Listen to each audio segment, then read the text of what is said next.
안녕하세요. 12월 5일 날마다 주께로 큐티 가이드 시작하겠습니다. 오늘 본문은 로마서 15장 14절부터 21절까지의 말씀입니다.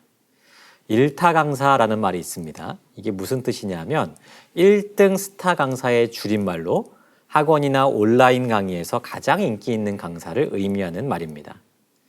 어느 과목이든 일타 강사가 벌어들이는 수입이 다른 이후에 있는 그런 강사의 수입을 다 합친 것보다 많다고 하죠. 또한 이들은 연예인들이 누리는 인기를 비슷하게 누린다고 하니 그만큼 많은 최고의 인기를 구가하는 강사인 것입니다. 이들이 이렇게 큰 인기를 누리는 이유는 그들이 가진 전문성 때문일 것이에요. 자신이 가르치는 과목에 대해 누구보다 잘 알고 있고 또한 이것을 모든 사람이 잘 이해할 수 있도록 잘 가르치며 그 어떤 강사도 제공할 수 없는 최신의 자료들을 줄 수 있는 사람이기 때문에 그렇게 많은 사람들이 따르면서 좋아하는 것입니다. 오늘 말씀은 마치 일타 강사처럼 전문성을 지니며 자신의 역할에 매진한 한 사람이 등장합니다. 바로 사도 바울이죠. 자, 관찰 질문 1번 보겠습니다. 바울은 왜 로마 교회에 편지를 썼습니까? 15절을 보시면 바울은 자신이 로마서를 쓴 이 이유가 무엇인지를 밝히고 있습니다. 그 이유가 무엇입니까? 너희로 다시 생각나게 하려고 썼다는 것이에요. 14절에서 바울은 로마 교회 성도들에게 이미 선함과 복음에 대한 모든 지식이 있다라고 말했습니다. 하지만 이 복음에 대해서 다시금 기억하고 되새기도록 하기 위해서 이 복음을 다시 기록해서 로마 교회로 보낸 것입니다. 우리에게도 이러한 마음이 필요합니다. 복음은 이미 알고 있다고 해서 더 정리되지 않아도 되는 그런 지식이 아닙니다. 그 풍성한 복음의 진리는 여전히 우리 안에 들려져야 되고 새겨져야 됩니다. 그래야만 우리가 복음의 감격 속에서 은혜롭게 살아갈 수가 있는 것이죠. 관찰 질문 2번입니다. 은혜는 바울이 무엇이 되게 했습니까? 16절에서 바울은 하나님이 주신 은혜로 자신이 이방인을 위한 예수의 일꾼이 되었다라고 고백하고 있습니다. 맞는 말이죠. 여러분, 바울이 어떤 사람이었습니까? 그는 예수를 핍박하던 사람이었어요. 예수 믿는 사람을 죽이던 사람이었습니다. 하지만 예수님께서 그 악한 사람을 직접 만나셔서 그를 예수 그리스도의 일꾼으로 삼으셨다는 것입니다. 이것이 은혜가 아니고 무엇일까요?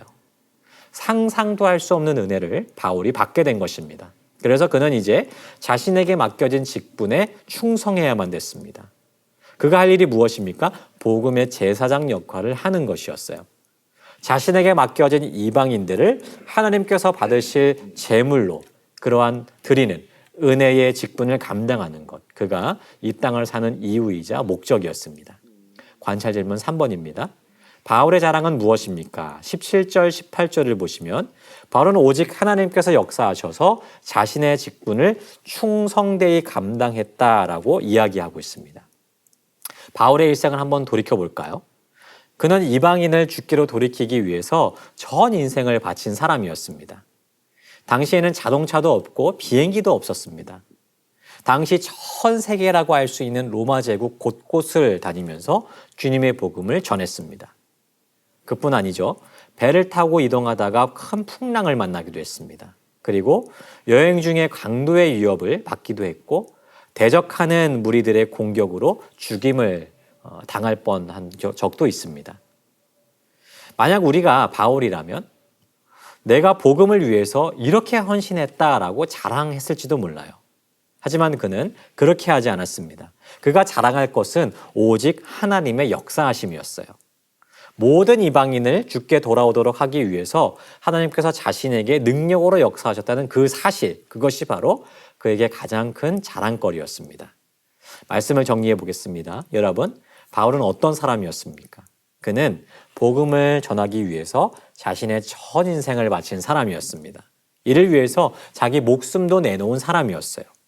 그렇지만 그는 이렇게 헌신하는 자신을 자랑하는 것이 아니라 자기를 부르신 하나님의 은혜를 고백하면서 모든 사역 가운데 임재하시고 역사하신 하나님을 자랑하는 사람이었습니다. 이러한 바울이 다시금 로마 교회 성도들이 복음을 정리할 수 있도록 이렇게 자세하고 복된 서신을 보냈다는 것, 그 자체가 우리에게 있어서 너무도 큰 도전이고 감격이 아닐 수 없는 것입니다. 사랑하는 여러분, 바울의 모습은 비단 그의 모습일 뿐만 아니라 지금 이 시대를 살아가는 우리의 모습이 되어야 될 줄 믿습니다. 지금 우리에게도 복음을 열방 가운데 전하는 사명이 주어졌어요. 그러므로 먼저 우리에게 복음의 감격이 회복되어야 하겠습니다. 바울이 처음 이야기했던 것처럼 이 복음은 우리에게 계속해서 들려지고 새겨져야 되는 그러한 진리인 것이에요. 그렇게 복음의 감격을 회복했을 때 우리 역시 바울과 같이 이 복음을 위해서 하나님의 나라를 위해서 나를 헌신하고 내어드릴 수 있는 은혜의 사명자로 살아갈 수 있게 될 것입니다. 이 사실을 기억하시면서 더욱 사명자로 살아가는 우리 모두가 되기를 주님의 이름으로 축복합니다.